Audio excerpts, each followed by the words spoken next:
अंकित जी, एक बड़ा प्रश्न लोगों का रहता है, आम लोगों का, कि भैया हम पैसा बहुत कमाते हैं। बोले बहुत आता है जी, पैसे आने की कोई टेंशन नहीं है, टिकता नहीं है, रुकता नहीं है, पर्स खाली है। बोले कि जब जरूरत जेब में हाथ डालो पैसा ही नहीं है। अच्छा, अभी तो पर्स वैसे सबके खाली रहने लगे हैं, क्योंकि यूपीआई का जमाना आ गया है। नहीं नहीं, यूपीआई भी, बैंक अकाउंट भी खाली है ना, आया और चला गया। बिल्कुल, बोले कि वो बिल्कुल। कहाँ जा रहा है जी, मुझे भी पता नहीं। तो इसका कोई क्या जड़ है, इसके और उपाय क्या है कि जो पैसा आए तो लोगों के पास रुके और मतलब उसमें कुछ निरंतरता रहे और निरंतरता भी रहे। बनी रहे जरूर। क्योंकि वो आवक के जरूरी नहीं है, उसमें निरंतरता आवश्यक है। देखो, वैसे तो शास्त्रों में ऐसा कहा गया है कि माँ लक्ष्मी चंचला है और वो एक जगह पर टिकती नहीं है। तो हमेशा टिका रहे ऐसा तो बड़ा मुश्किल है, लक्ष्मी आती जाती रहती हैं। लेकिन मैं हमेशा से कहता हूँ कि अगर आप चाहते हो कि माँ लक्ष्मी का स्थायी निवास आपके घर में हो जाए और माँ लक्ष्मी की कृपा आप पर बनी रहे, तो सबसे पहले तो आप अपने कर्मों को सुधार लो। ठीक। भगवान की कृपा उसी पर होती है जिसके कर्म अच्छे होते हैं। बिल्कुल। मेरे पास बहुत सारे लोग आते हैं, मैं पता नहीं कितने हजारों कुंडलियां मैं देख चुका हूँ, रोज 2 4 6 10 कुंडली नहीं देखता हूँ, डेली का मेरा कार्य यही है। बहुत लोग मेरे पास आते हैं, मैंने कहा आप करते क्या हो? ठीक है, मैं किसी के बारे में चर्चा नहीं करूंगा। कुछ लोगों के कार्य ऐसे हैं जो बहुत अनैतिक हैं कि मैं ये करता हूँ, अब वो कहते हैं मुझे इसमें सफलता कैसे मिलेगी, मैं कहता हूँ नहीं मिलेगी, मैं साफ मना कर देता हूँ, क्योंकि आपके कर्म बहुत बड़े जिम्मेदार हैं। दूसरी चीज, हम जो भी कार्य करते हैं उसमें से हम भगवान के प्रति उस कार्य को कितना समर्पित करते हैं, ये बहुत इंपॉर्टेंट है। फॉर एग्जाम्पल मैं अपनी बात कर लेता हूँ। मैं जब सुबह घर से निकलता हूँ तो मेरा नित्य कार्य है ये कि मैं 2 मिनट रुकूंगा, पहले पूजा पाठ हो जाती है, उसके बाद मैं ब्रेकफास्ट करता हूँ, फिर निकलता हूँ।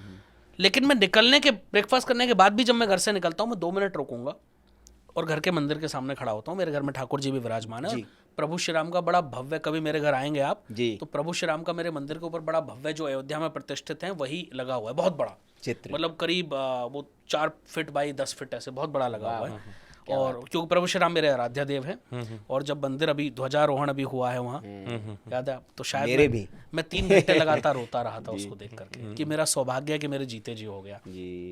तो मैं मंदिर के सामने खड़ा होता हूँ और मैं बोलता हूँ प्रभु मैं घर से जा रहा हूँ, आज का मेरा ये स्केड्यूल है, मुझे ये करना है, आप देख लेना, मैं जा रहा हूँ। क्या बात है। मैं शाम को घर वापस पहुँचता हूँ अपने, जितने भी बजे पहुँचूँ, कभी 6 बजे पहुँच जाता हूँ, कभी 10 भी बज जाते हैं मुझे। मैं जब भी पहुँचूँ, ये मेरा पहला कार्य होता है, हाथ पैर धोए, कपड़े चेंज किए, जो मैं हमेशा करके उसके बाद मैं 2 मिनट खाना खाने से पहले मंदिर के सामने खड़ा होता हूँ कि प्रभु आज मेरा ये करना था, ये मैं कर पाया, ये नहीं कर पाया, अब आप देख लेना। धन्यवाद ज्ञापन। सर, जिस दिन आपने समर्पित कर दिया ना प्रभु को, मैं गारंटी से कह रहा हूँ दुनिया आपके कदमों में होगी। अब सौंप दिया इस जीवन का सब भार तुम्हारे हाथों में, अब जीत तुम्हारे हाथों में, अब हार तुम्हारे हाथों में। ये तो बड़ा सूत्र है सर। इतनी छोटी चीज, लेकिन प्रॉब्लम पता है कहाँ है कि हमें भरोसा नहीं है, हम समर्पण करने को तैयार ही नहीं है। लोगों के काम ना बने तो लोग भगवान बदलते हैं। भाई साहब क्या बात कर रहे हैं आप? मैंने ऐसे ऐसे लोगों को देखा, 4 दिन बजरंगबली के मंदिर जाएंगे, नौकरी न लगे तो अगली बार खाटू श्याम जी के जाना शुरू कर देंगे, फिर तीसरी बार कहीं और माँ कालका के दरबार पे मिलेंगे। वो क्यों? अरे वहां गए थे वहां मजा नहीं आया, यहाँ आए तो नौकरी लगी।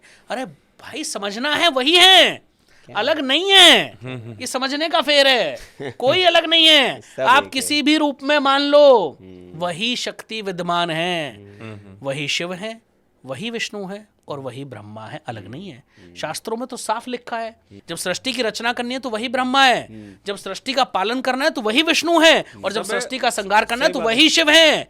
ये केवल 3 रूप हैं, तीनों अलग अलग नहीं है, एकम ब्रह्मा द्वितीयम नास्ति। एग्जैक्टली, बहुत बड़ी बात आपने कह दी। नहीं, और आप देखिए ना, जैसे माँ लक्ष्मी है, ऐसे राधा रानी है, ऐसी राधा रानी है, जिनकी स्तुति, राधा रानी की स्तुति स्वयं महादेव ने की। बिल्कुल। कल का मेरे पास एक केस आया, वो कनाडा में रहते हैं, तो बहुत पुराने क्लाइंट है मेरे वो। तो मैंने उनको बताया, मैंने कहा आप माँ लक्ष्मी की ना फ्राइडे को एक पूजा करनी शुरू करो, आरती करनी शुरू करो, ज़रूर किया करो। तो उन्होंने कहा हमारे घर में माँ लक्ष्मी तो विराजमान यहाँ नहीं है। अच्छा, वहाँ इजीली तस्वीर वगैरह नहीं मिल पाती, तो उन्होंने, मैंने कहा कौन विराजमान है, स्पेस भी कम होता है। तो उन्होंने कहा हमारे घर में राधा रानी विराजमान है। मैंने कहा बस वही साक्षात लक्ष्मी है, उन्हीं में माँ लक्ष्मी को देख लो। तो उन्होंने कहा ये फिर चलेगा? मैंने कहा 100% दौड़ेगा, आप करके देखो, और मैं गारंटी से कर रहा हूँ 1-2 महीने फिर फोन करेंगे और वो कहेंगे कि इफेक्ट आया है, निश्चित। तो आप उन्हीं में देख लो भाई सबको, कोई भगवान अलग नहीं है। दूसरा, चलो मैं महा उपाय भी बता रहा हूँ। महाउपाय लक्ष्मी जी का, बिल्कुल लक्ष्मी जी का। लक्ष्मी जी कहाँ रहती हैं? 2 बहन है, एक दरिद्रता, लक्ष्मी जी। जहाँ दरिद्रता रहती है वहाँ लक्ष्मी नहीं रहती, जहाँ लक्ष्मी रहती है वहाँ दरिद्रता नहीं रहती। आप भारत में 90% घरों में जाओ, उनके सोफे के नीचे गंदगी मिलेगी आपको, उनके बेड के नीचे झाड़ू नहीं लग पाती रोजाना, उनके कॉर्नर्स घर के साफ नहीं मिलेंगे। ये करना शुरू कर दो, माँ लक्ष्मी आ जाएंगी। क्या बहुत छोटा उपाय बता रहा हूँ, 3 महीने करके देख लेना, आपके घर के बेड के नीचे डेली झाड़ू लगनी चाहिए। हाथ नहीं जाता भाई, एक झाड़ू में डंडा बांध लो, क्या फर्क पड़ना है। पोछा नहीं लगा सकते, झाड़ू तो लगा ही सकते हो। दूसरी चीज, घर की मुख्य महिला पहली झाड़ू अपने हाथ से लगाए। आप रखिए मेड अपने घर में, मैं तो चाहता हूं आप खूब माला माल बने, आपके घर में 10-10 हाउस हेल्प हो, मुझे कोई दिक्कत नहीं उससे, लेकिन घर की पहली झाड़ू घर की मुख्य महिला को लगानी चाहिए। सुबह नहा धो करके स्नान करके पहला दीपक लगाना चाहिए घर में, उसके बाद दिन की शुरुआत करना शुरू कर दो। मैं दावे के साथ कह रहा हूं आपकी किस्मत पलट जाएगी, और आप पलटते हुए देखेंगे, आप खुद फील करेंगे कि आपकी किस्मत पलट रही है। आप खुद महसूस करेंगे कि आपका भाग्य बदलना शुरू हो गया। आप खुद महसूस करेंगे आपके घर में बड़ा स्थायित्व आना शुरू हो गया, लोगों के बीच में जो कलेश थे वो खत्म हो गए, प्रेम बढ़ना शुरू हो गया। लेकिन हमें प्रॉब्लम कहाँ है, हमें पाना सब कुछ है, करना कुछ नहीं। दिक्कत वहां है बस। तो भाई करना शुरू कर दो। दूसरी चीज, अगर पैसा नहीं टिक रहा तो कुंडली में, कुंडली की थोड़ी बात कर लेते हैं जो प्रमुख विषय है हमारा, उसमें कुंडली में आपका दूसरा भाव, आपका लगन, पहला भाव कुंडली का, आपका 5वां भाव, 9वां भाव, 10वां भाव, 11वां भाव, ये और इनके लॉर्ड की युति, ये बड़ी प्रमुख रूप से जिम्मेदार होती है। तो अगर ऐसा हो रहा है कि बहुत पैसा कमा रहे हैं फिर भी नहीं टिक रहा, किसी अच्छे ज्योतिष के पास जाओ जो आपको डराए ना, जो आपकी कुंडली को गाइड करे, हाँ, जो आपकी कुंडली को डिकोड कर सके, उससे का अच्छे से एनालिसिस कर सके, आप उसके पास जाइए और जाकर के अपनी कुंडली का एनालिसिस कराइए। मैं गारंटी से कह रहा हूं, अगर ज्योतिष अच्छा है तो आपको रास्ता मिल जाएगा और आपका जीवन बदल जाएगा, आराम से पैसा टिकना शुरू हो जाएगा। कोई बहुत बड़ा विषय नहीं है, हजारों लाखों लोगों का जीवन ज्योतिष के माध्यम से बदला है। हाँ, ये सही बात है कि आपको उसके लिए परामर्श लेना पड़ेगा, ये डेफिनेट है। परामर्श और किसी भी अच्छे ज्योतिष के पास जाइए, परामर्श लेना पड़ेगा और परिश्रम करना पड़ेगा। अगर आप मेरे पास भी आ रहे हैं और आप ये सोच के आ रहे हैं कि बस अब तो अंकित जी सारा भाग्य बदल देंगे, तो भैया मेरे पास मत आना, क्षमा कीजिए मत आना। मैं किसी का भाग्य नहीं बदल सकता, मैं आपको सिर्फ भाग्य बदलने का रास्ता बता सकता हूँ, बदलना आपको खुद ही पड़ेगा। अच्छा, अब कोई अगर ये कहता है कि ज्योतिष से भाग्य नहीं बदला जा सकता, तो मैं चैलेंज कर रहा हूँ, मेरे पास आओ, मैं दिखाऊंगा कैसे भाग्य बदलता है। दिक्कत पता है कहाँ है, ज्योतिष आती है नहीं लोगों को और ज्ञान बहुत बांटते हैं, प्रॉब्लम वहाँ है। मैं बहुत आजकल बहुत ज्योतिषियों की बाढ़ आई हुई है सोशल मीडिया पर, और बहुत नए नए ज्योतिष आ रहे हैं, और मैं बहुत स्वागत करता हूँ, मैं बड़ा खुश होता हूँ क्योंकि इस विद्या को उन्होंने जीवित रखा है, बड़ा अच्छा विषय है।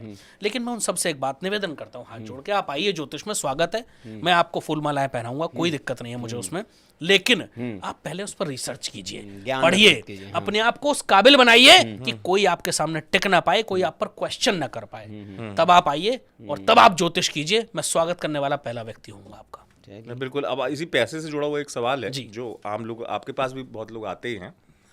कर्ज एक बड़ी समस्या है, बहुत बड़ी और देखिए उसके उपाय बताने वाले 100 तरीके के उपाय हैं जो लोग बता भी रहे हैं। आपके लिहाज से, क्योंकि सटीक उपाय जानूंगा, और इसको सटीक से ज्यादा एक शब्द और जो सही बैठता है वो है अचूक उपाय। अचूक उपाय है ना, वो क्या है?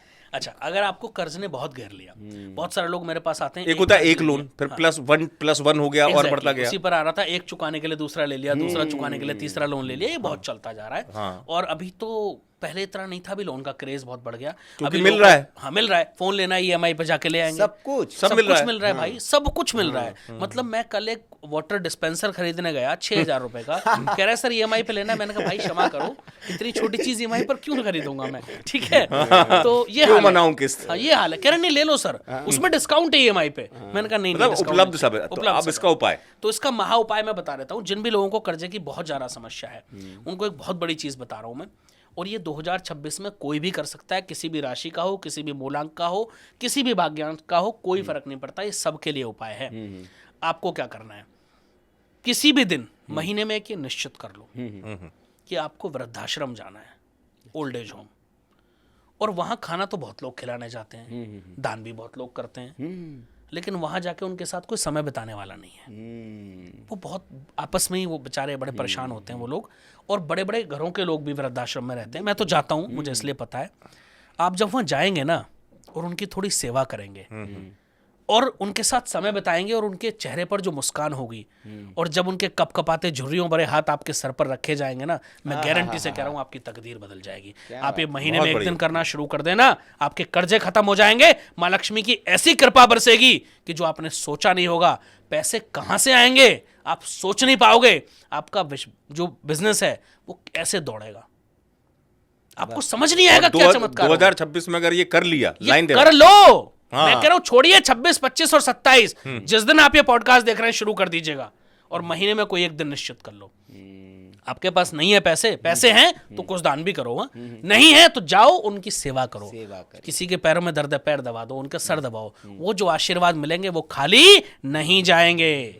जब दवाएं काम नहीं करती ना तिवारी जी, तब दुआएं काम आती बिल्कुल। हैं। और ये होता ही, और इसका ज्योतिष को मैं साइंस के हिसाब से बताता हूँ, ज्योतिष में इसका सीधा संबंध आपके सूर्य, गुरु, तमाम ग्रह, सारी चीजें सारे ग्रह बैलेंस हो गए सर।